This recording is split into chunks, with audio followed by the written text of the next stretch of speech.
이제까지 배웠던 내용들을 뭐 중요한 단어들을 내가 생각나는 대로 앞에다 쭉 나열해 봤어요. 많은 것들. 근데 제가 이제 궁금한 게 뭐냐면 이제 우리가 잘 배웠으면 이것 가지고 그냥 옆에 사람에게 이야기를 나눌 수 있는, 그리고 이제까지 배웠던 내용을 이렇게 쭉 그냥 이런 단어들이 어떤 개념인지를 이제 설명할 수 있는 것으로 지금 올라간 것 같은지, 오늘 이걸 하라 그러면 굉장히 스스로에 대한 정죄감과 실패감이 느껴질 것 같아서, 그리고 내 학습 능력에 대한 깊은 반성이 생길까 싶어서 하지 않을 거고요. 아마도 나중에 우리가 마무리할 때쯤 되면 그냥 서로 그 내용들을 설명하는 거, 그런 것들을 한번 연습해 볼게요. 그래서 얼마만큼 익숙해졌는지, 제가 최근에 이제 학습의 효과에 대한 그런 그런 조사를 봤어요. 강의를 듣는 게 10%래요, 학습 능력이. 근데 가르치는 게 90%더라고요. 그러니까 가장 좋은 게 가르치는 거, 내가 그 내용 가지고 가르쳤을 때 가장 학습 효과가 크다. 그리고 가장 안 되는 게 듣기만 하는 거, 그게 가장 약하더라고요. 그런 의미에서 이제 중간쯤이 그룹 토의 이 정도가 되는 거고, 이런 내용을 보면서 아마 여러분이 직접 그걸 말해보고 익혔던 내용들을 집에 가서 이제 배우자에게 설명해주고 하는 걸 통해서 아마 더 좋은 효과가 있을 것 같아요. 이해되시죠? 그래서 내용들을 항상 나만 배우는 게 아니라 내 아이들이 가르친다라는 마음가지고 늘 접근하면 훨씬 좀 잘 배울 수가 있는 것 같습니다. 언약을 한번 생각해 볼까요? 이제 오늘 뭐 처음 오신 분도 계시고 해서 그냥 간단하게 한번 이야기를, 원래 제가 계획했던 복습 부분 한번 해볼게요. 언약이 뭐라고 했죠? 언약은 하나님과 우리의 관계를 규정하고 이해하는 틀이에요. 사실 성경을 이해하는 틀이기도 하다고 말씀드렸습니다. 그래서 언약을 통해서 하나님이 명령하시잖아요. 그러면 아담과 하와는 명령이 듣고 순종하잖아요. 이게 관계잖아요. 하나님은 명령하시는 분이요, 그리고 아담은 순종하는 자이다 라는 관계가 형성이 돼요. 그래서 언약을 맺을 때 행위 언약은 특별히 언약 가운데 하나님의 명령이 행위 언약이 된다고 그랬잖아요. 그게 약속이 되고, 근데 그래서 이 언약은 하나님이 누구신지 그리고 사람이 누구인지를 정확하게 보여줘요. 그리고 그 둘의 관계가 어떤 관계인지를 우리에게 알려주는 것입니다. 근데 우리가 언약의 종류를 배웠어요. 두 가지 종류를 배웠습니다. 행위 언약, 그리고 은혜 언약이에요. 행위 언약을 다른 말로 말하면 율법 언약이라고 말했고요. 또 우리 은혜 언약을 약속 언약이라고 말했어요. 그래서 앞에 것은 어떤 율법이라고 말한다면 아래에 있는 내용은 복음이라고 그랬어요. 그렇죠? 이렇게 우리가 이 언약에 대한 종류를 살펴봤습니다. 근데 생각해보면 제가 좀 행위 언약 너무 항상 말하지만 이게 어렵게 와닿는 게 아니라 하나님이 하라고 명령하는 것이었고, 그리고 거기에 대해서 순종하면 복을 받고, 또한 순종하지 않으면 저주를 받는 것이죠. 벌을 받는 것이죠. 그 행위 언약을 볼 때 여기에서 주도적으로 나타나는 하나님의 성품은 뭔 것 같아요? 하나님의 공의로움이라고 이해할 수 있겠죠. 그죠? 그리고 하나님의 기준이에요. 그리고 이것은 율법은 1.1획도 바뀌지 않아요. 마지막 심판날까지 율법은 그대로 있어요. 자꾸 구약에만 율법이 있고 신약에는 율법이 없다고 생각하면 안 돼요. 마지막 날까지 율법은 그대로 존재해요. 왜냐하면 율법 자체가 하나님의 성품을 가리키기 때문에 구약과 신약 내내 있을 뿐만 아니라 마지막 날에도 하나님의 성품이 바뀔까요? 안 바뀌어요. 그런 의미에서 율법은 영원해요. 영원히 있는 거예요. 하나님이 그런 분이란 걸 가리키는 게 율법이니까. 하나님이 사랑이시고 선하시고 그리고 완전하시고 거룩하시고 하는 이런 모든 성품을 가리키기 때문에 율법의 언약은 바뀌지 않는다는 걸 살펴봤어요. 기본적으로 이걸 이렇게 말할 수 있어요. 율법은 그냥 지구 안에서의 중력과 같다고 생각하면 돼요. 지구 안에 있는 모든 과학적 이론과 모든 개발은 중력을 기초로 계산하잖아요. 비행기를 띄려면 얼마만큼 힘을 가져야 되는가 할 때도 중력에 당기는 힘을 계산해서 그 모든 걸 계산하는 거예요. 중력은 기본적인 원리예요. 1 더하기 1은 2다. 이런 기초적인 원리예요. 그래서 율법이란 건 신자의 삶에서 기초적인 원리인 거예요. 그런데 이제 은혜 언약이에요.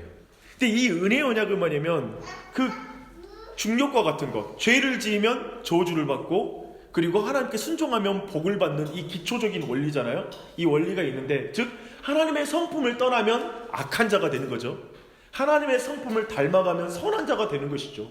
이게 기본적인 원리죠. 그렇죠? 그런데 이 하나님의 은혜로운 언약은 뭐냐면 그 죄인이 마땅히 죽을 수밖에 없고 하나님을 떠나면 저주받을 수밖에 없는데, 그리고 그 중력의 지배를 받아서 높은 곳에 떨어지면 땅에 떨어져 그냥 죽기 마련인 것인데 중간에 그것을 잡아주는 법인 거예요.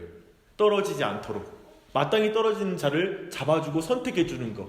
그래서 은혜로운 언약을 맺으시고 내가 할게, 네가 행해서 구원받는 게 아니라 네가 행함으로 죄로부터 해방될 수 있는 게 아니라 내가 너를 건져줄게 라는 것이 은혜로운 언약이라고 했어요. 이 은혜로운 언약을 우리가 배웠습니다. 거기 안에서 하나님의 사랑을 우리가 깊이 발견하게 되고요. 그리고 거기에서 하나님의 대속과 그리고 율법의 완성을 보게 돼요. 그런 모든 걸 본다고 우리가 봤습니다. 그래서 이 언약이라는 틀 있잖아요. 방금 말했죠. 이제 행위 언약과 은혜 언약을 봤어요. 이 언약이라는 틀 안에서 틀을 통해서만 구원의 의미를 알 수가 있는 거예요. 그리고 우리가 십자가의 은혜가 이해되기 시작하는 거예요. 그래서 이런 틀이 없이는 이해할 수가 없는 거죠. 봐봐요. 중력이 없어요. 그러면 하늘을 날아가는 게 뭐 당연하겠죠. 이해돼요? 율법이 없으면 은혜는 없어요. 이해되세요? 율법이 없으면 은혜라는 것 자체가 존재하지 않아요. 뭐 하늘을 나는 게 특별하지 않죠. 중력이 없으면. 이해되시죠? 그것처럼 철저하게 이 행위 언약과 은혜 언약 이 구조 안에서 철저히 예수님의 십자가가 이해가 되는 거예요. 예수님의 십자가가 나의 죄를 향한 공의로운 심판이다 라는 행위 언약의 성취이다 라는 걸 우리가 느끼지 못하면 그 은혜는 그냥 하나님 사랑이니까 당연히 날 위해서 십자가를 져서 죽었나 보지 라고 생각하는 거죠. 그래서 일반적으로 사형리를 나눌 때 이 공의로움과 우리가 죄인됨에 대해서 강조되고 하나님 당신을 위한 놀라운 계획을 가지고 계세요. 하나님은 사랑이세요. 그분이 당신을 위해서 죽으셨대요. 믿지 않으실래요? 알았어요. 믿을게요. 아니 진짜 이거 믿으면 죽으면 구원받아요. 알았어요. 좋은 거밖에 없네요. 믿을게요. 내가 안 믿을 이유가 없잖아요. 그렇잖아요? 예를 들면 이런 식의 개념의 복음 이해는 완전히 이 은혜 언약과 행위 언약의 이런 구조와 이런 내용들을 전혀 이해하지 못한 복음 이해인 것이죠. 무슨 말인지 알겠죠? 이 조건이 같이 가는 거예요. 그랬을 때 복음이 복음되고 복음을 바르게 이해할 수 있다는 것이죠. 그런 측면에서 이 두 가지는 이해하는 게 너무 중요하다는 걸 이제까지 배웠어요. 그래서 성경 전체를 이해하는 틀, 그리고 구속의 역사를 전체를 이해하는 틀이 바로 언약이라고 우리가 이제까지 배웠습니다. 그래서 이 두 종류에 대해서도 자세하게 살펴봤죠. 그렇죠? 근데 여기서 제가 늘 말했던 거, 성경에 지금 너무 감사한 게 지난 주일 설교부터 계속해서 우리가 이 언약을 또 배우고 있다는 거예요. 놀랍죠? 설교 일정이 계획한 거 아니었어요. 근데 지난주에 다윗 언약을 또 우리가 또 한편에 살펴봤어요. 근데 지난주에도 말했지만 성경은 선 언약 후 성취의 구조를 가지고 있다고 했어요. 그렇죠? 먼저 하나님이 약속하시고 후에 성취하는 방식으로 하나님이 이 언약의 역사를 이끌어 오시는 거예요. 네, 중간에 막간에 정말 그것이 이 땅의 모델하우스처럼 이루어진 것이 이스라엘과 다윗 왕국이었다는 걸 우리가 지난주에 살펴봤잖아요. 그렇죠? 그러나 그것도 완전하지 않기 때문에 무엇을 바라봤죠? 예수 그리스도 참된 신왕이 이 땅에 오셔서 하나님의 나라를 시작하는 것. 그리고 이제 우리가 믿는 거 뭐죠? 지금 그 예수님이 다시 오실 걸 믿고 있고 다시 오시는 예수님의 왕을 통해 하나님의 나라는 완성될 거예요. 이 모든 구속의 역사가 절정에 다다를 거예요. 그래서 그때는 죄가 없고 온전히 하나님의 통치가 나타날 걸 우리가 바라본다고 했어요. 이렇게 이것도 선 언약이에요 지금. 근데 후성취예요. 우리도 그 틀 안에 있는 거예요. 그러니까 이걸 종말론적 신앙이라고 부르는 거예요. 제가 지금 너무너무 많은 개념을 그냥 지나가서 미안해요. 지금 여러분이 이해하든 이해하지 않든 가고 있는 거예요. 근데 저는 늘 이번에 듣고 다음에 들으면 조금 더 이해되고 그러면 된다고 생각해요. 그러니까 너무 막 다 너무 거칠게 넘어간다고 해서 여러분 너무 시험 들지 마시고요. 근데 이런 맥락들을 쭉 살펴보면 이해되시겠죠? 그래서 구속의 역사가 쭉 이렇게 이어지는데 이제 어디서 놓쳐버렸네 제가. 그렇죠? 선언약 후성취를 가져가는 거예요. 지금도 우리가 그러는 거예요. 그래서 기독교에서 늘 말하는 건 말씀을 믿어라 라는 말이 나오는 거예요. 믿음으로 말미암아 의로워진다. 이 개념이 아브라함 때부터 그 이전부터 믿음으로 말미암아 의로워지는 게 마지막까지 이루어지는 거예요. 그래서 심판 때는 하나님을 직접 뵙잖아요. 그때는 믿음이 아닌 거예요. 그런 의미에서는 죽음 이후에는 믿음으로 구원을 받을 수가 없어요. 살아있을 때 아직 종말이 오기 전에만 모든 사람이 믿음으로 구원받고 그 이후에는 구원의 길이 닫히는 거예요. 그때는 믿음으로 구원받는 게 아니잖아요.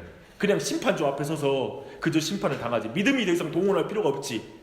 주님 앞에 서는 날에는 우리가 죽고 주님 앞에 서거나 종말의 때는 하나님 앞에 섰을 때 믿음을 동원하지 않아요. 철저히 성경이 강조하는 건 하나님의 약속에 대한 믿음으로 구원받고 믿음으로 역사가 성취되는 걸 계속 강조하는 거예요. 이런 의미에서 이 언약과 믿음 이런 주제들도 이해할 필요가 있을 것 같습니다. 그런 내용으로 이해하는 것 쭉 살펴봤는데요. 이제 지난주까지 해서는 어쩌면 이런 좀 행위 언약 그리고 은혜 언약까지 우리가 자세하게 살펴봤어요. 근데 오늘은 좀 시편 89편 통해서 구약을 사는 한 성도의 언약 신앙에 대해서 배우도록 하겠습니다. 사실 제가 지금까지는 언약 신앙을 좀 개념적으로 이론적으로 좀 이해했다라면 오늘 우리가 함께 보고 싶은 거냐면 어떻게 구체적으로 한 사람에게 언약 신앙이 작동하지? 어떻게 한 사람에게 영향을 주는 한 부분을 살펴볼게요.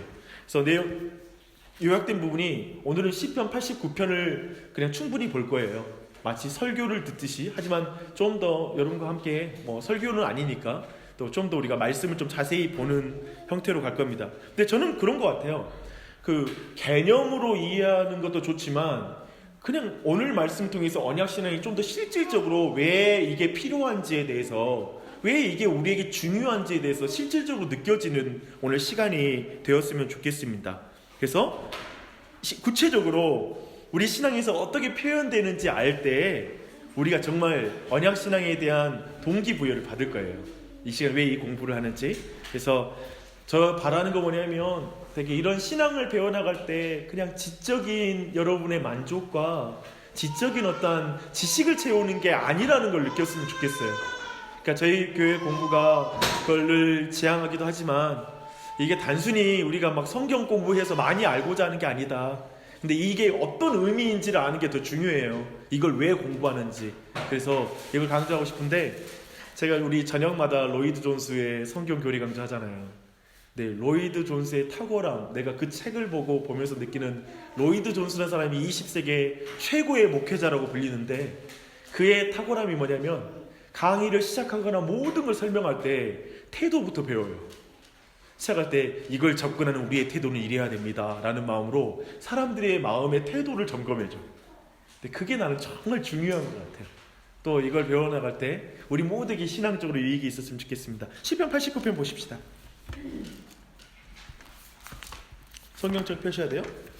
성경책이 있는 게 좋습니다. 오늘은 굉장히 분량도 많기 때문에. 시편 89편 1절로 쭉 살펴볼게요. 제가 읽겠습니다. 내가 여호와의 인자하심을 영원히 노래하며 주의 성실하심을 내 입으로 대대히 알게 하리이다. 내가 말하기를 인자하심을 영원히 세우시며 주의 성실하심을 하늘에서 견고히 하시리라 하였나이다. 주께서 이르시되 나는 내가 택한 자와 언약을 맺으며 내 종 다윗에게 맹세하기를 내가 내 자손을 영원히 견고히 하며 내 왕위를 대대에 세우리라 하셨나이다. 셀라. 여호와여 주의 기이한 일을 하늘이 찬양할 것이요 주의 성실도 거룩한 자들의 모임 가운데서 찬양하리이다. 무릇 구름 위에서 능히 여호와와 비교할 자 누구며 신들 중에서 여호와 같은 자 누구리이까. 하나님은 거룩한 자의 모임 가운데에서 매우 무서워할 이시오며 둘러있는 모든 자 위에 더욱 두려워할 이시니이다. 여호와 만군의 하나님이시여 주와 같이 능력 있는 자가 이가 누구리이까. 여호와여 주의 성실하심이 주를 둘렀나이다. 주께서 바다의 파도를 다스리시며 그 파도가 일어날 때에 잔잔하게 하시나이다. 주께서 라합을 죽인 당한 자와 같이 깨뜨리시고 주의 원수를 주의 능력의 팔로 흩으셨나이다. 하늘이 주의 것이요 땅도 주의 것이라. 세계와 그 중에 충만한 것을 주께서 건설하셨나이다. 남북을 주께서 창조하셨으니 다볼과 헤르몬이 주의 이름으로 말미암아 즐거워하나이다. 주의 팔에 능력이 있사오며 주의 손은 강하고 주의 오른손은 높이 들리우셨나이다. 의와 공의가 주의 보좌의 기초라. 인자함과 진실함이 주 앞에 있나이다. 즐겁게 소리칠 줄 아는 백성은 복이 있나이니 여호와여 그들이 주의 얼굴빛 안에서 다니리로다. 그들은 종일 주의 이름 때문에 기뻐하며 주의 공의로 말미암아 높아지오니 주는 그들의 힘과 영광이심이라. 우리의 뿔이 주의 은총으로 높아지오리니 우리의 방패는 여호와께 속하였고 우리의 왕은 이스라엘의 거룩한 이에게 속하였기 때문이니이다. 그때 주께서 환상 중에 주의 성도들에게 말씀하여 이르시기를 내가 능력 있는 용사에게는 돕는 힘을 더하며 백성 중에서 택함 받은 자를 높였으되 내가 내 종 다윗을 찾아내어 나의 거룩한 기름을 그에게 부었도다. 내 손이 그와 함께 하여 견고하게 하고 내 팔이 그를 힘이 있게 하리로다. 원수가 그에게서 강탈하지 못하며 악한 자가 그를 곤고하게 못하리로다. 내가 그의 앞에서 그 대적들을 박멸하며 그를 미워하는 자들을 치려니와 나의 성실함과 인자함이 그와 함께하리니 내 이름으로 말미암아 그의 뿔이 높아지리로다. 내가 또 그의 손을 바다 위에 놓으며 오른손을 강들 위에 놓으리니 그가 내게 부르기를 주는 나의 아버지시요 나의 하나님이시요 나의 구원의 바위시라 하리로다. 내가 또 그를 장자로 삼고 세상 왕들에게 지존자가 되게 하며 그를 위하여 나의 인자함을 영원히 지키고 그와 맺은 나의 언약을 굳게 세우며 또 그의 후손을 영구하게 하여 그의 왕위를 하늘과 같게 하리로다. 만일 그의 자손이 내 법을 버리며 내 규례대로 행하지 아니하며 내 율례를 깨뜨리며 내 계명을 지키지 아니하면 내가 회초리로 그들의 죄를 다스리며 채찍으로 그들의 죄악을 벌하리로다. 그러나 나의 인자함을 그에게서 다 거두지는 아니하며 나의 성실함도 패하지는 아니하며 내 언약을 깨뜨리지 아니하고 내 입술에서 낸 것은 변하지 아니하리로다. 내가 나의 거룩함으로 한 번 맹세하였은즉 다윗에게 거짓말을 하지 아니할 것이라. 그의 후손이 장구하고 그의 왕인 해같이 내 앞에 항상 있으며 또 궁창의 확실한 증인인 달같이 영원히 견고하게 되리라 하셨도다.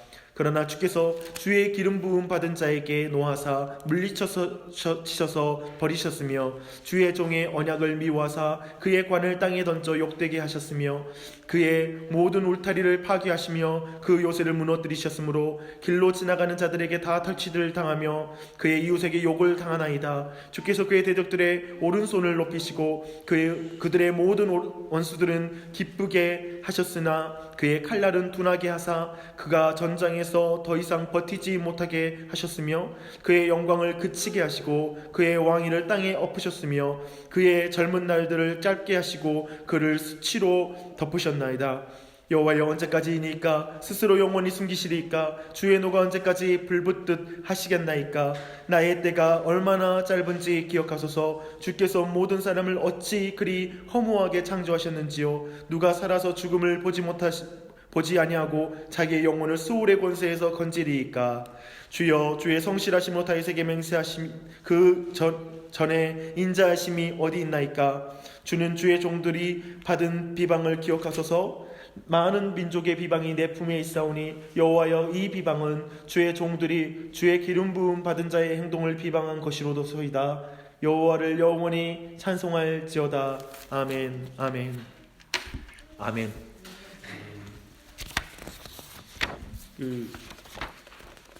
요즘 느끼시겠지만 오늘 그 프린트가 11포인트예요. 제가 눈이 안 좋아지기 시작해서 드디어 11포인트로 넘어가며 좀 노안인지는 모르겠는데 그런 상태입니다. 근데 오늘 이제 말씀 차근차근 보실게요. 시인이 사실은 굉장히 고통스러운 현실보다 되게 오늘 말씀 가운데 죄송해요. 잘 안 보여. 오늘 시편 자체를 뭐라고 부르냐면 언약의 시편이라고 불러요. 그래서 오늘 본문에 나오는 언약은 누구와 맺은 언약이 나오죠? 네, 이건 답해 주셔야 진행이 돼요. 네, 다윗과 맺은 언약을 쭉 설명해 주고 있는 걸 우리가 본문에서 봤습니다. 근데 오늘 본문을 좀 배경을 이해할 때 오늘 언약의 의미가 좀 더 우리가 이해하기 편합니다. 38절부터 51절까지 시편 기자가 처한 상황이 나와요. 사실 이게 지금 현재 시편 기자가 처한 상황이에요. 그래서 지금 이 본문의 배경이 되는 거예요. 근데 그것을 이해하기 위해서는 아마 역사적인 정황을 조금 이해할 필요가 있습니다. 지금 이 상황이 언제냐면 솔로몬의 아들 르호보암 때에 지금 북왕국으로는 몇 개 지파가 뭉치죠? 10개 지파가 뭉쳐요. 그리고 남왕국으로는 베냐민과 유다 해서 두 지파가 이제 그 남유다를 구성하게 됩니다. 근데 지금 그 두 지파가 분열될 때에 한 성도 에단이 쓴 시편인 거예요. 그렇기 때문에 그 38절부터 51절까지가 지금 매우 고통스러운 현실에 대해서 그가 쓰고 있는 장면이에요. 그렇게 이해하시면 됩니다. 근데 우리가 생각해 볼 때 주목해 볼 것은 이 시편 자체가 가지고 있는 구조입니다. 저자가 지금 마무리하는 쪽에 가서 지금 비참한 현실을 기록하고 있고요. 초반부터는 정말 이런 상황에 있지 않은 것 같은 막 기쁨의 표현이 나와요. 마치 이런 거예요.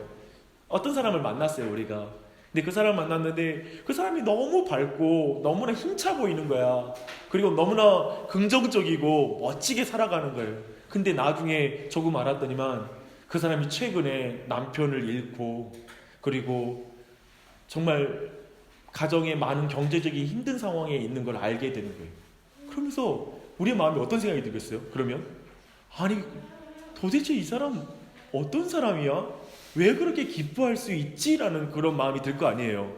저 사람은 어떻게 지금 미친 거 아니야? 뭐 아니면 진짜 어떤 이유가 있을까라는 생각이 아니라 마치 지금 시편 구성이 그렇다는 거예요. 굉장히 처음에 밝게 시작해요. 그리고 너무나 막 하나님을 찬양하고 기쁨으로 시작돼요. 그러다가 38절부터 끝날 때 사실 그 사람의 지금 상황이 다 부딪히고 있는 현실의 문제가 다 드러나는 거예요. 근데 사실 여기 말씀에서 우리가 이해할 수 없는 건 38절에서 51절까지 내용 하다가 52절에서 우리가 굉장히 당혹스럽거든요. 봐봐요. 뭐냐면 여호와를 영원히 찬송할지어다. 아멘 아멘. 방금 전에 뭐냐면 여호와여 이 비방은 주의 원수들이 주의 기름 부음 받은 자의 행동을 비방한 것이로소이다. 마지막 결론에다가 잔뜩 어둡고 힘든 현실 이야기하다가 마지막에 주의 이름을 여호와를 영원히 찬송할지어다. 아멘 아멘 하니까 우리는 도저히 이 감정 이해가 안 되죠. 아니 도대체 현실은 이렇다면서 또 갑자기 감정적인 점핑을 할 때 도약을 볼 때 우리가 당혹스러운 시편이기도 해요. 그런데 오늘 어쩌면 이 당혹스러운 점프가 왜 일어났는지가 앞쪽에 다 설명이 되고 있어요. 그런 의미에서 이 내용을 우리가 이해하면 좋겠습니다. 이게 좀 독특한 구성이라는 거예요. 그래서 이 시편은 앞부분에서는 동우주 시인이 어떤 상황에서 이 시를 쓰는지 감을 잡지 못하는 그 소망 가운데 하나님을 찬양하는 것을 보여주고 있습니다. 그래서 도리어 시인이 무척이나 좋은 일을 만난 것 같아요. 이제 보면 그래서 1, 2절 한번 봐봐요. 1, 2절 보면 내가 여호와의 인자하심을 영원히 노래하며 주의 성실하심을 내 입으로 대대에 알게 하리이다. 내가 말하기를 인자하심을 영원히 세우시고 주의 성실하심을 하늘에서 견고히 하시리이다 하였나이다. 그쵸? 짐작이 안 되죠 지금 이 상황이. 근데 시인이 지금 고통스러운 현실보다 하나님을 찬양하며 나아가는 그 이유를 초반에다가 기록하고 있어요. 전반부에서 그가 찬양한 이유가 나와요. 그는 하나님께서 다윗과 맺으신 그 하나님의 언약을 기억하고 있어요. 우리는 지난주 주일날에 그 다윗 언약을 배웠잖아요. 너무 감사해요. 2번에 거쳐서 수요일과 주일날에 거쳐서 그 언약을 살펴봤기 때문에 아마도 우리가 많이 이해하고 있으리라 생각합니다. 하지만 제가 순간 이 말을 하는 순간 그렇게까지 이해하고 못하고 있는데요 라는 마음이 드실 거라 생각하는데 믿고 가는 거죠. 우리는 생각하면 하나님의 집을 짓겠다는 다윗에게 하나님 뭐라고 하시죠? 내가 너의 집을 지어줄게 라고 말씀하십니다. 하나님이 하신 하나님의 집은 사람이 손으로 지은 집과 같지 않은 집이었죠. 그것은 결국에 예수 그리스도의 육체로 참된 성전이신 예수 그리스도께서 무너지고 사흘 만에 부활함으로 말미암아 우리 안에 무너져버린 하나님의 성전을, 즉 성전은 뭐예요? 하나님이 임마누엘 할 수 있는 장소거든요. 근데 우리의 육체가 처음에는 우리 육체가 성전이었죠. 정말 아담에게도 하나님이 함께하는 임마누엘의 마음이었죠. 근데 그 마음이 무너진 이후에 하나님이 함께할 수 없는 존재가 됐잖아요. 그걸 다시 무너뜨리기 위해서 임마누엘 하나님이 이 땅에 오셔서 자신의 성전 대신 자신의 몸을 무너뜨리고 사흘 만에 부활함으로 말미암아 우리의 무너진 마음의 성전을 우리 안에 세우시고 여기에 영원한 성령님을 보내주심으로 우리 안에와 함께 하신다라는 것. 그래서 궁극적으로는 다윗과 맺은 언약의 궁극적인 내가 세울 그 집은 우리 마음이죠. 바로 믿는 자들을 성전으로 세우시겠다는 약속이었고, 그게 예수 그리스도 참된 왕을 통해 이루어진다라는 게 다윗 언약이다. 그리고 지난주에 우리가 봤던 건 사도행전 2장의 말씀 통해서 다윗이 이미 이걸 알고 있었고, 이 언약을 들었을 때 선지자가 되어서 이걸 알고 있었고, 그가 죽음으로 부활하시는 걸 알고 육체가 썩어지지 않을 것을 사도행전 2장에서 이미 말하고 있다는 걸 말씀 통해서 하나하나 확인했던 게 지난주의 시간이었습니다. 그렇다면 시편의 기자가 말하는 다윗 언약은 혈통적으로 다윗의 왕들과만 맺은 언약인가요? 그게 아니다는 걸 우리가 배웠어요. 우리에게도 신앙의 근거가 되는 언약인 거예요. 즉 지금 시편 기자가 사실은 뭐죠? 시편 기자도 다윗 혈통이 아니잖아요. 이 에단이라는 사람이 다윗 혈통이 아니야. 하지만 그 고난의 상황 속에서 다윗과 맺은 그 언약을 믿음으로 그 고난스러운 현실을 넘어가는 거예요. 그리고 그 현실을 이겨나가는 거예요. 참된 왕에 대한 기대 가운데. 그것처럼 우리 또한도 이 언약을 볼 때 나와 상관없는 게 아니라는 거예요. 근데 우리는, 제가 이 시점인데요, 뭐 이따가 내가 자세하게 다루겠지만, 우리는 늘 어떤 거냐면 하나님이 나에게 말씀하는 걸 되게 구해요. 오늘날에도 뭐냐면 주관적으로 나에게 음성 들려달라는 거야. 그래서 지금 나에게 언약을 확증해주면 내가 확신 가운데 이 위기를 벗어날 거라고 생각하는 거예요. 근데 성경에서는 어떠한 믿음의 사람도 그런 식으로 이 일을 극복하지 않아요. 구약의 모든 성도들은 어떻게 모든 위기 속에서 신앙하냐면 객관적으로 다윗 가운데 주어진 하나님의 언약, 성경에 계시된 말씀을 내가 믿음으로 자신의 위기를 넘어가는 거예요. 자신의 현실 속에서 믿음의 고백을 하는 거예요. 이건 굉장히 중요한 측면인데요, 조금 이따 그 내용 자세하게 살펴볼게요. 근데 사실 이 언약은 나중에 르호보암 시대, 지금 에단이 지금 살고 있는 그 시대에 그 왕위가 견고해지기는커녕 지금 그 왕위가 갈라져 버린 거예요. 무너지는 것처럼 보이는 현실을 만나고 있어요. 그걸 주목해야 돼요. 그 상황에서 지금 언약을 믿는 믿음으로 하나님의 인자하심과 성실하심을 찬양하고 있어요. 그렇게 지금 시작하는 거예요. 이걸 뭐라고 부르냐면 언약신앙이라고 불러요. 그러니까 성경 전체에 있는 언약에 대한 그 신학을 언약신학이라고 부르고요, 성경에 게시된 내용을, 그리고 이것을 믿음으로 살아가는 신자들의 신앙을 언약신앙이라고 부릅니다. 그래서 이 언약신앙이 우리 안에 있는지, 지금 에단은 이 언약의 신앙을 가지고 있는 거예요. 언약을 믿는 신앙. 그걸로 지금 현실을 사는 거예요. 그래서 여러분 모두가, 저는 이번 공부 통해서, 그리고 이런 시간을 통해서 언약신앙을 가졌으면 좋겠어요. 그러니까 언약신앙만 배우면 안 돼. 언약신학을 배우는 이유는 뭐냐면 우리가 언약신앙이 되기 위해서 그런 거예요. 한번 그 내용 차근차근 볼게요. 근데 이걸 이야기해서 방금 전에 했던 내용 다시 한번 나눌게요. 주관적인 느낌에 근거한 신앙과 객관적인 말씀에 근거한 신앙생활을 이해할 필요가 있습니다.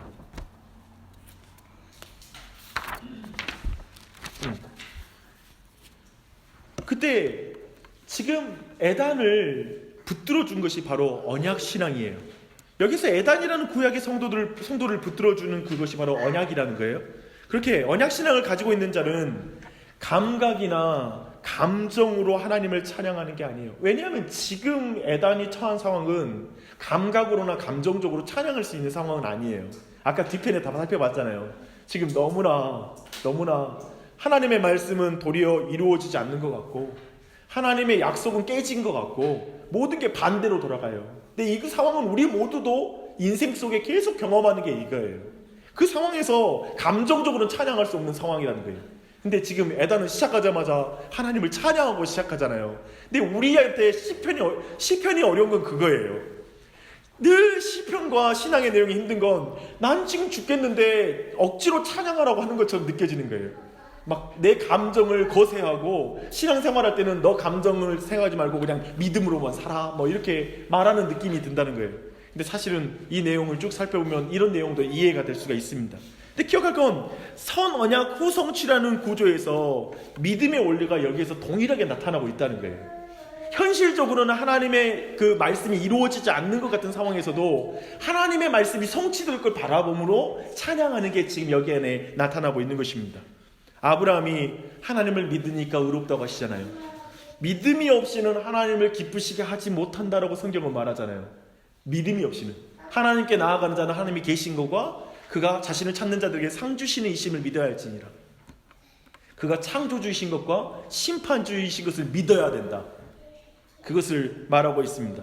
그리고 히브리서 11장에서 모든 믿음의 사람을 말할 때 그들이 지금 처한 상황은 정말 전혀 하나님의 약속이 성취되지 못할 것 같은 상황에서 순교당하고 죽음을 당하고 토백혀 당함을 당하고 하는 이런 모든 걸 설명하면서 그 모두는 믿음으로 말미암아 장차 올 하나님의 성취를 바라봤다, 약속의 성취를 바라봤다는 걸 강조해서 말해줘요.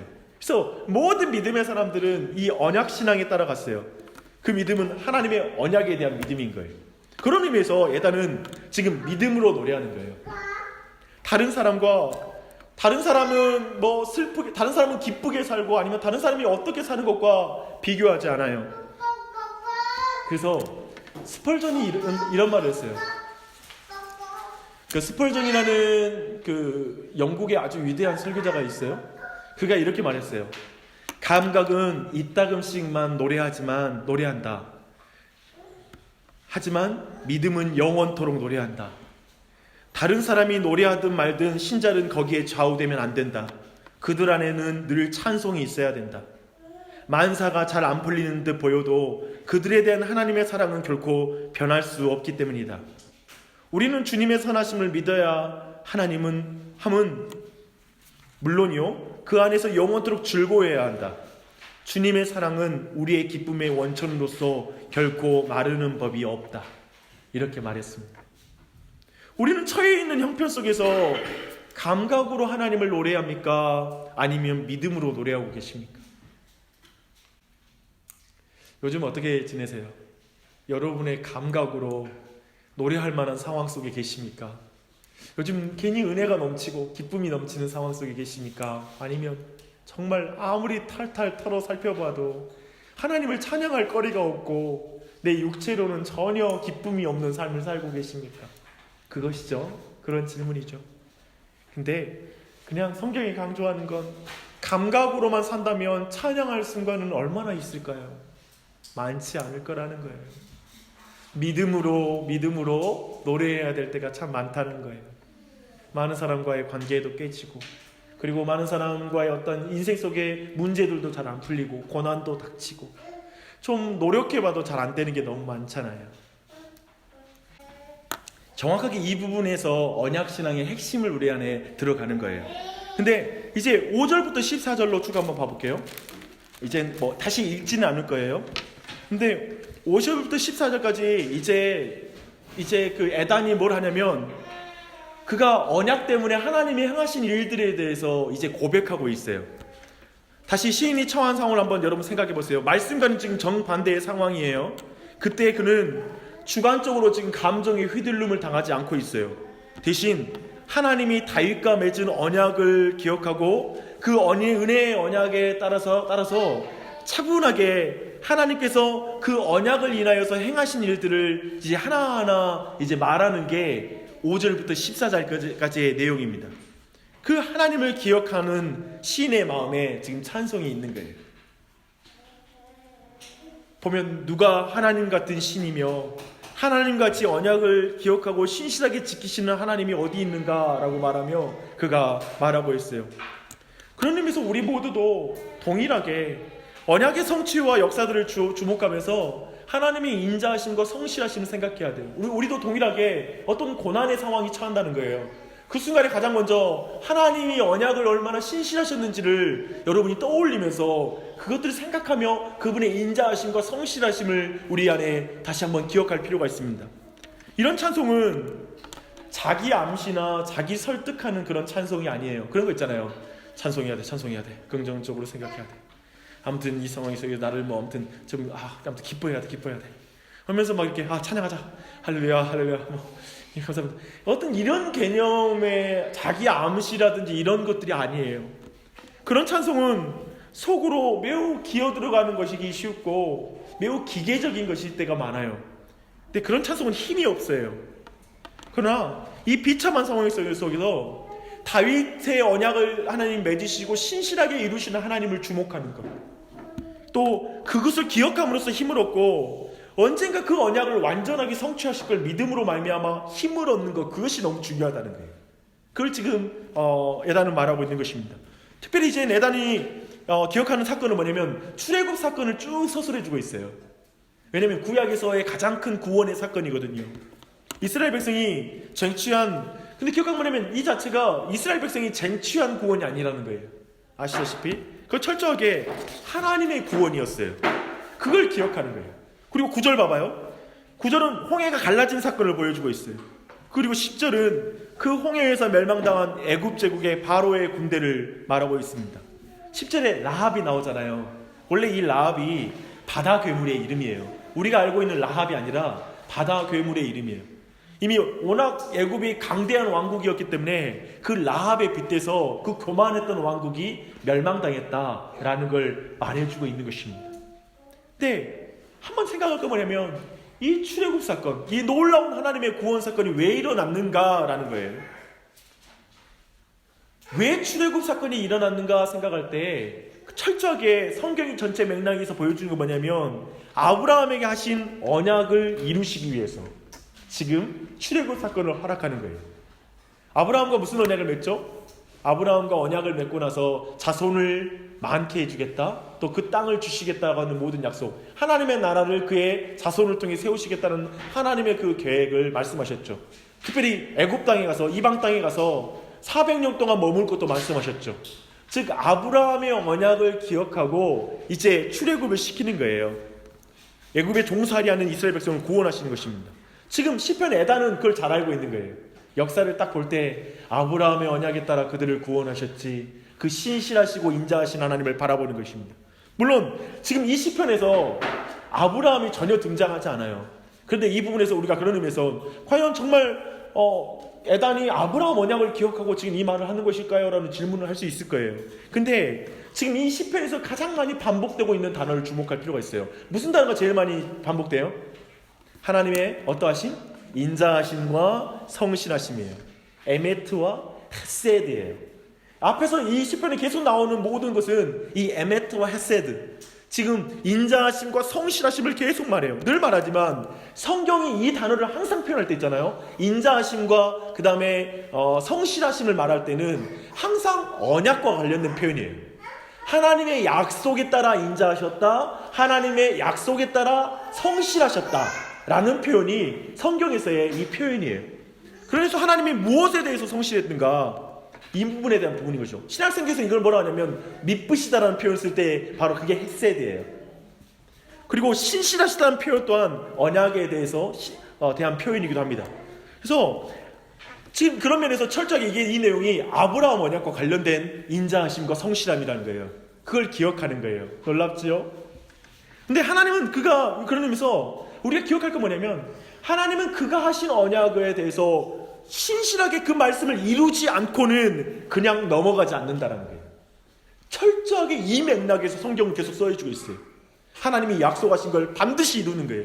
그러니까 이거에 대한 신뢰가 있어야 돼요. 그러니까 그리스도인들은 예를 들면 큐티식 신앙으로 그냥 지금 내가 하나님이 주신 확신, 내게 지금 하시는 말씀식으로 성경의 내용도 나에게 하나님이 느끼게 해주실 때 하나님의 말씀이 되는 그런 관점들이 있거든요. 그러니까 일반적으로 우리가 늘 배워왔던 신앙은 뭐냐면 큐티하면서 오늘 내게 주시는 하나님의 말씀이 뭐지? 라고 하면서 말씀을 봐요. 그래서 내게 와닿는 그 말씀이 내게 오늘 주시는 말씀이어서 그렇게 말씀이 찡하게 왔을 때 막 마음에 오늘 하나 말씀 줬어 이러면서 확신을 얻는 구조예요. 오늘날의 큐티는 철저히 주관적 큐티가 막 있어요. 내 말은 뭐냐면 모든 큐티가 틀렸다는 말이 아니에요. 뭐냐면 큐티할 때 이런 식으로 접근하는 건 굉장히 위험하다는 거예요. 내가 느껴지는 게 뭐지? 그러면 내게 하나님 말씀이 되는 거지. 그게 그런 식으로 갔을 때는 너무나 불안해요. 근데 지금 우리 에단이 보는 거, 에단이 말하는 것처럼 철저하게 하나님의 약속은 신실하게 역사 가운데 이루어졌어. 하나님의 약속대로 행하셔서 심지어 십자가 위에서 예수님이 다 이루었다라고 말할 때에도 철저하게 하나님이 선지자를 통하여 말씀하신 모든 것을 다 이루었다라는 거예요. 그걸 성취했다라는 개념에 다 이루었다라는 거야. 하나님 말씀하신 걸 다 순종했다라는 의미인 거예요. 그렇게 이해했을 때 철저하게 성경은 하나님의 언약에 따라 신실하게 이루고 성실하다는 걸 보여주는 거예요. 그래서 여기에 감동하는 거예요. 그래서 이걸 믿는 거예요, 우리가. 그러니까 매일마다 큐티할 때, 그리고 매일마다 우리를 안정적으로 만들고 어떤 환경에서도 하나님을 찬양할 수 있게 만드는 믿음은 뭐냐면, 오늘 내게 주신 말씀이 뭐지? 라는 게 아니라 하나님이 주신 이 성경의 말씀이 신실합니다. 하나님의 언약은 반드시 이루어지고 또 이미 장차 오신다는 약속도 이루어집니다 라는 믿음 속에서만 사는 거예요. 오직 의인은 믿음으로 말미암아 살아요. 근데 그 믿음이 내 뜻은 이루어질 거야, 믿습니다 라는 믿음이 아니라 하나님의 뜻은 반드시 이루어집니다, 하나님의 언약은 반드시 이루어집니다 하는 그 믿음으로 사는 거예요. 아멘이십니까? 그거예요. 그걸 말하는 거예요. 근데 이 시인이 하나님을 설명하는데 의와 공의 그리고 인자함과 진실함을 말해요. 그 말씀이 어디 있죠? 14절 말씀이에요. 그 부분 한번 읽어볼게요. 시작. 의와 공의가 주의 보좌의 기초라, 인자함과 진실함이 주 앞에 있나이다. 아까 말했죠. 저는 행위 언약이 뭐라고 했죠?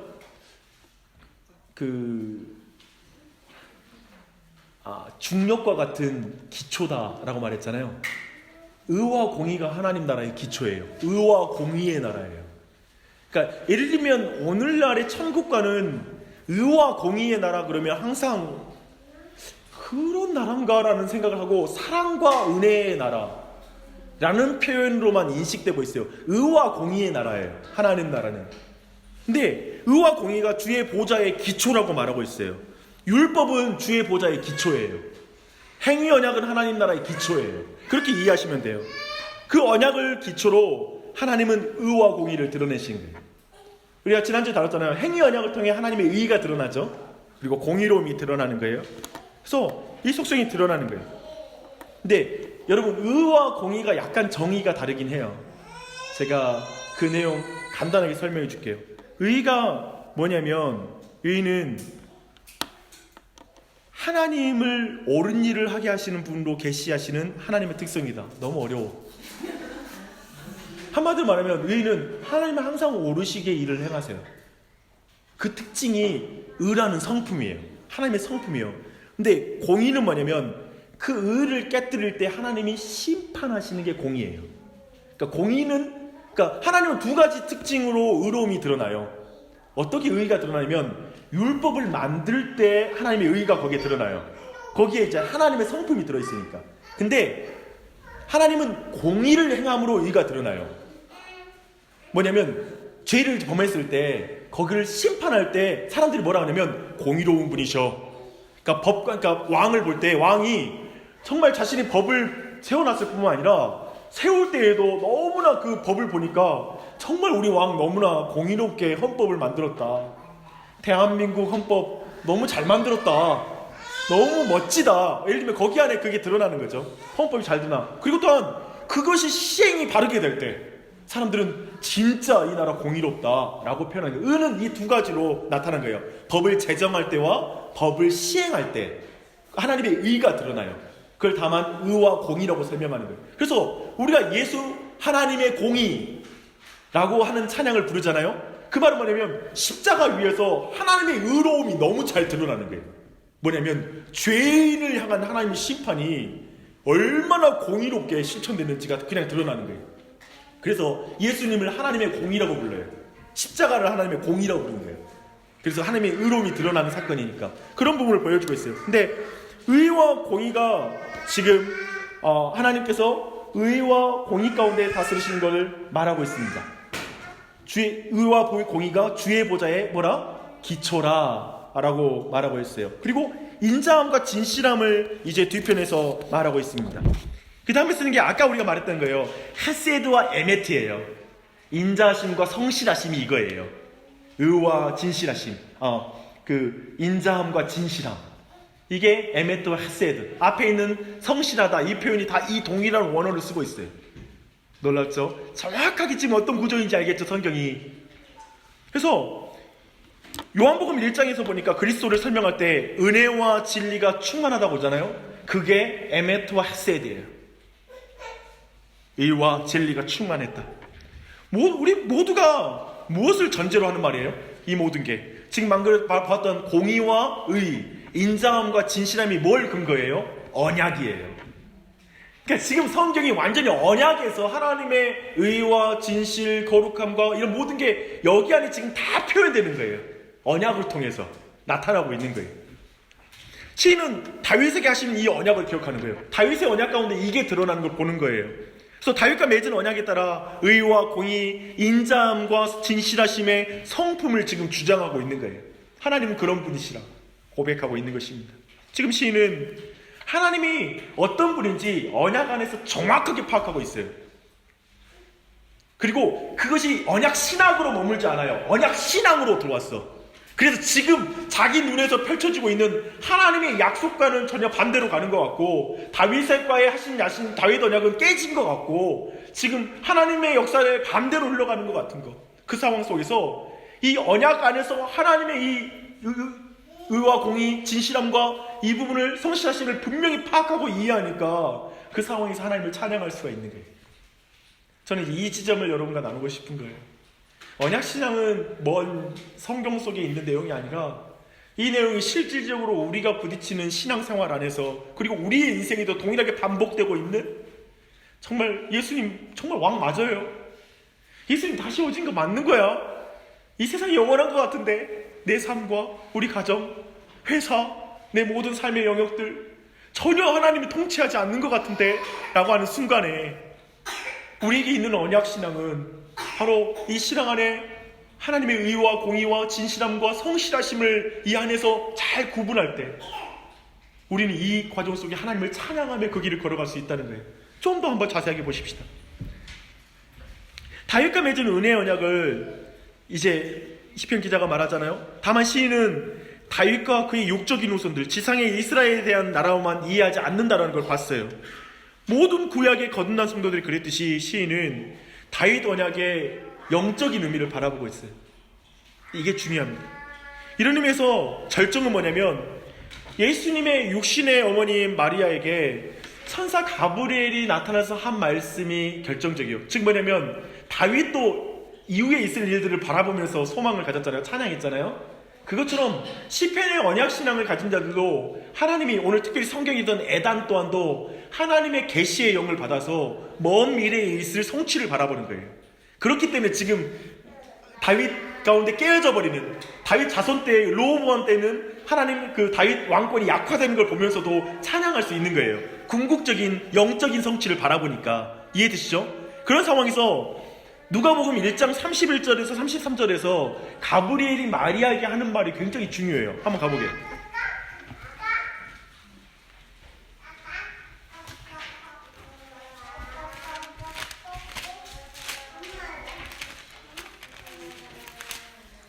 누가복음 1장 31절에서 33절 같이 읽겠습니다.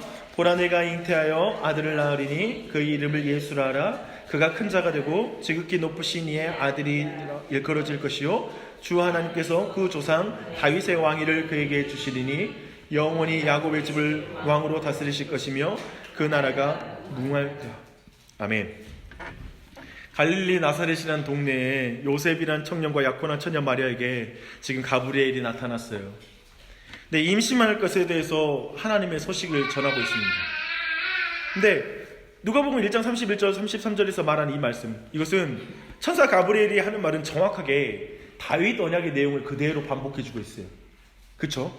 지금 다윗 언약이 예수님을 통해서 완전하고 충만하게 성취될 것이라는 걸 지금 말해주는 게 가브리엘이 마리아에게 해준 말이었어요.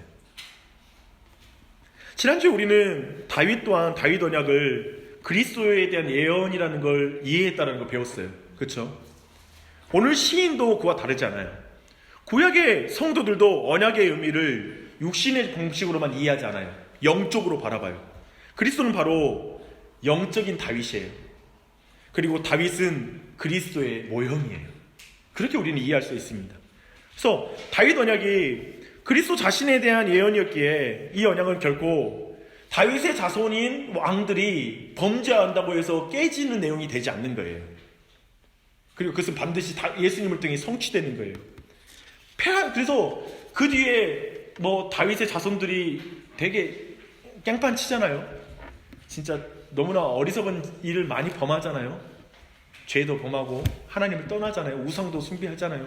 그런데도 다윗과 맺은 언약은 깨어질 성격이 아니에요. 왜냐하면 그 자체가 예수님을 통해 예수님을 가리키는 것이니까. 예수님을 통해 이루어질 언약이니까 다윗과 맺은 언약이 결코 깨지지 않고 계속 유지되는 거예요. 이것이 약속 언약의 특징이에요. 이게 은혜 언약의 특징이에요. 그래서 이 약속 언약, 은혜 언약이라 불리는 이 복음의 특징을 여러분 잘 이해해야 돼요. 그래서 복음은 인간의 의로움과 신실함에 근거한다? 아니다. 그것은 철저하게 하나님의 인자와 진실, 의와 공의의 근거를 둔 하나님의 행위가 바로 다윗 언약인 거예요. 그걸 우리가 봐야 됩니다. 그것이 30절부터 37절까지 내용이 그 내용이에요.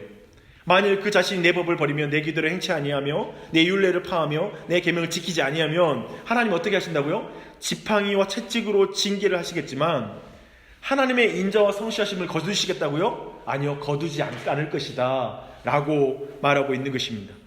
언약을 파기하지 않는다라고 말하는 거예요. 그리고 나서 35절에서는 자신의 거룩하심을 두고 맹세해요. 왜냐하면 하나님이 자기 위에 두고 맹세할 분이 없잖아요. 그러니까 자기 자신의 거룩함을 두고 맹세하는 거예요. 내가 할 거야 라고 약속합니다. 지난주에 말했죠. 주일날 설교 때 나왔던 장면인데, 그러니까 다윗 언약 때도 나오고 여기서 또 반복되잖아요. 인생 채찍으로 너희들이 죄를 범하면 맞을 것이다. 그러나 그 언약은 폐하여지지 않을 것이다 할 때 인생 채찍으로 맞는 자는 누구죠? 다윗의 직계적인 그런 다윗의 육체적인 그 왕들은 하나님이 채찍으로 때리겠다는 거예요. 그러나 이후에 오실 예수 그리스도, 그분의 왕권은 전혀 그럼에도 사라지지 않는다는 거예요. 구소노을. 그리고 실제로 이제 이 다윗의 후손들이 마땅히 인생 채찍으로 맞아야 될 그 죽음을 예수님이, 무지하신 예수님이 그 인생 채찍을 대신 맞아주심으로 말미암아 참으로 우리 안에 영원토록 그 왕권을 유지하신다 라는 걸 드러내는 게 다윗 언약인 것이죠. 이런 구조로 이해하면 됩니다. 그러면 이렇게 보면 그리스도인이 당하는 징계는 언제나 언약적 축복이에요. 좀 이 의미가 중요해요. 이것은 좀 약간 적용점 때문에 여러분과 좀 구체적으로 나눕니다. 왜냐하면 봐봐요. 그리스도인들도 징계를 당하잖아요. 인생 채찍을 맞는단 말이에요. 그리고 하나님의 지팡이로 매를 맞아요. 징계를 당해요. 근데 많은 사람은 예수님을 통하여서 그렇게 완전히 구원해 주시고 완전히 내게 사랑하시고 나에게 은혜를 베푸신다면 왜 인생 채찍이 있어요? 왜 매를 때리세요? 라고 말을 하거든요. 근데 지금 구약의 언약 구조에서도 인생 채찍이 그 은혜로운 언약 안에 있기 때문에 맞는 거예요. 채찍인 거야, 그게. 징계인 거야. 만약에 은혜로운 언약이 없으면 어떻게 되겠어요? 이것 자체가 이미 심판이 돼버리는 거예요. 그리고 영원히 그 사람은 하나님부터 버림받은 사람이 되는 거예요. 하나님의 자녀가 아닌 거야, 이건. 근데 은혜로운 언약에서 하나님의 자녀라는 전제에서 우리의 인생의 모든 고난은 그냥 내 구원은 취소되지 않고, 그리고 내가 하나님 앞에 신분은 바뀌지 않지만 그저 하나님의 자녀로서 내가 하나님 앞에 틀린 것이 있으면 매맞고 고쳐지는 자녀 만들기의 과정이라는 거예요. 우리는 우리의 고난을 이렇게 이해할 수 있는 관점을 성경에서 발견해야 한다는 거예요. 자꾸 우리는 계속해서 신앙에서 어려워하는 건 뭐냐면, 인생이 수시로 하는 고난 생각해봐요. 너무 어렵고 힘든 고난이에요. 견디기 힘든 순간인데 그때마다 하나님 날 사랑하지 않는 것 같고 날 버리신 것 같은 기분이 우리의 삶에 들어요. 정말 우리는 작은 관계의 어려움, 아니면 어떤 인생의 어떤 안 풀리는 문제 앞에 부딪히면 순식간에 우리의 삶과 신앙은 황폐화되고 무너지고 근심에 가득 차서 어떻게 해야 될지 모르는 게 인생이에요. 인간 강하지 않아요. 정말 우리는 모두 연약해요. 그런 측면에서 볼 때 그 순간에 내 감각과 내 감정은 전혀 찬양할 이유도 없고 하나님을 바라볼 수 없는 순간이 된다는 거예요. 그 순간에 우리가 붙잡는 것이 뭐냐 이거예요. 그렇기 때문에 우리 모두 그 삶이 해석이 안 돼서 미칠 것 같거든요. 내게 이런 일이 벌어지지? 왜 내게라는 말이 막 말이 나오는 거예요. 원망이 나오고 하나님께 불평이 나오는 거예요. 근데 그 순간에 기억할 건 이 언약의 측면. 하나님께서 나에 대한 신분이 영원히 취소되지 않는다. 그러나 내 인생에 채찍이 있다라는 것을 받아들이는 것. 이건 굉장히 중요한 관점이에요. 이것이 없다면 신앙에 우리가 얼마나 힘들겠습니까? 드디어 이제 오늘 본문은 마지막의 현실 38절로 51절의 내용이 이제 등장하는 거예요. 이런 이야기 실컷 다 하고 나서 쉽게 말하면 언약신앙에 대한 내용 쭉 이야기하고 나서 막 하나님을 막 찬양하고 확신한 다음에 근데 솔직히 내 상황이 이래 라는 걸 말하고 있는 거예요. 지금 내가 느끼는 느낌이 이래, 내 현실에서 느끼는 느낌은 이래 라고 말하는 거예요. 주께서 주의 기름 부음 받은 자에게 놓아사 물리치셔서 버리셨으며 39절 주의 종의 언약을 미워하사 그의 관을 땅에 던져 욕되게 하셨으며. 이해되세요? 기독교 신앙, 언약 신앙은 놀랍게 우리의 현실에 하나님 앞에 이 고통스러운 것을 외치게 만들어 놓는 거예요. 너 믿음 없는 소리 하지 마. 믿음 없으니까 원망하고 불평해. 이렇게 우리를 윽박지르지 않아요. 도리어 언약 신앙을 신실하게 믿는 사람이 하나님 실컷 찬양하고 나서 마지막에 가서 이제 끝날 때 우리는 이러잖아요. 좀 불평했다가 이제 마지막에 좀 수습해가지고 찬양으로 끝내는, 그게 당연히 우리가 익숙한 논리라는 거예요. 근데 지금 도리어 굉장히 다른 논리로 가는 거예요. 하나님을 찬양한다. 근데 내 현실은 이렇다 라는, 이게 약간 우리에게 다른 울림이 됐으면 좋겠어요. 우리도 그렇기 때문에 그래요. 이렇게 말하는 거예요.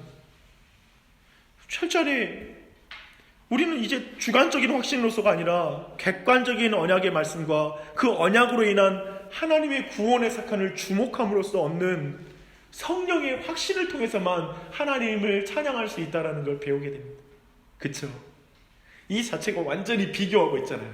뭐가 진정 인간을 기쁘게 만드는가? 어떻게 우리는 인생의 위기와 그리고 안 되는 상황에서 여전히 기뻐하며 하나님을 찬양할 수 있는가를 명백하게 이 시편이 나눠서 보여주는 거예요. 의도적으로. 그리고 철저히 언약을 붙잡는 신앙을 통해서만 우리의 인생의 모든 눈물골짜기와 같은 세상, 굴곡이 있고 기복이 있는 우리의 인생 속에서 일관성 있는 삶을 살아갈 수 있다는 걸 지금 우리에게 보여주고 있는 것입니다. 우리는 시인과 같은 마음을 경험할 때가 많습니다. 하나님의 말씀의 진리는 사라지고 보이는 것이 영원할 것 같은 순간, 정말 현실은 전혀 하나님의 말씀과 다르게 진행되는 걸 봐요. 우리의 감각으로 노래를 부를 수 없는 상황을 봐요. 그리고 어쩌면 오늘 이 시편의 이 마지막에 실컷 또 고난 말하고 나서 마지막 끝 마무리는 멋지게 여호와를 영원히 찬송할지어다. 아멘 아멘 아멘 아멘. 내가 이걸 좋아하거든요. 아멘 아멘 두 번 말했는데 아멘 아멘 이렇게 그렇게 끝나요. 기분 좋을 때, 상황이 좋아서 나오는 찬송은 거의 없는 것 같아요. 그렇지 않습니까? 우리의 인생에 문제 없어가지고 찬양이 계속 나오고 하는 순간은 거의 없는 것 같아요. 아마도 대부분은 한 가지 두 가지 문제는 가지고, 제가 보니까 그 어른이 된다는 게 그거야. 그리고 참 사람이 성장했다라는 건 뭐냐면, 잘한다는 건 뭐냐면 한두 가지쯤 문제는 가지고 있으면서도 노래를 부르고 갈 수 있는 거, 이게 어른이 됐다는 증거인 것 같아요. 근데 그 싱글 때 있잖아요. 그리고 우리 결혼하기 전에 우리의 생각을 돌아보십시오. 그때는 모든 문제에 내가 전부 다 정리를 다 끝내야지만 이 마음이 편안해져요. 근데 이제 나이가 들수록 집안에 설거지가 안 되고 밖에 나가서 놀다 들어오고, 좀 이거 이제 내 삶에 애들 둘 셋 낳았을 때 한 놈은 말썽 피우는데 어떻게든 웃고 살아야 되고, 막 이런 인생.